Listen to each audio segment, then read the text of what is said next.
Urgent from the front, the Russians are going crazy, terrorizing Putin's army. These videos are tearing up the internet. Pokrovsk gritted its teeth. The occupiers are resorting to self-destructive tactics. They're charging with tanks against their own. A lightning operation in action. Is the enemy really retreating? All of this in our episode. Hellish Point. The Russian army is retreating from the hottest section of the front. Enemy armored vehicles are taking out their own Ukrainian drones. Here, the occupiers are afraid to look back. The eyes of the armed forces of Ukraine are constantly hunting for them. The second army in the world is turning into a target. How are our defenders managing to fry the enemy in our material? Sometimes it reaches the point of absurdity. That is, there was a recent incident when a Russian armored personnel carrier, which brought infantry, crushed this infantry when it turned around. That is, they could water, so this task. He understood himself that this task was a complete failure, to put it bluntly. He was so scared that he didn't even wait for the infantry to properly disembark. He immediately turned around and started to flee, running over his own infantry in the process. However, I do not feel sorry for my own soldiers.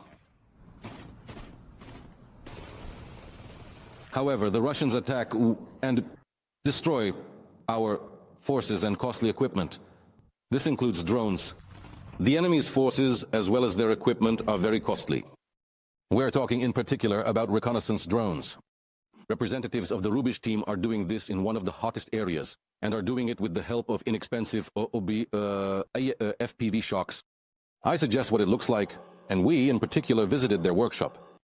Next, let's watch the story together. Donetsk region. The alarming sound of the drone isn't frightening this time. We're at an improvised training ground. In the sky, a Ukrainian FPV. It's designed to work not with ground targets, but with enemy reconnaissance drones. And this is the laboratory of the Rubish Brigade. The most interesting things happen there. Right now, I'm disassembling the FPV to modify it with a video transmitter for our needs.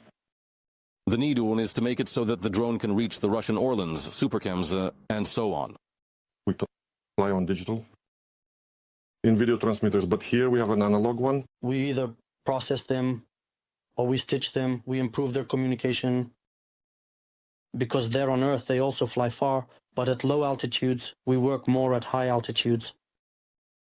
We're just improving the communication, enhancing the image. Behind Sergei, there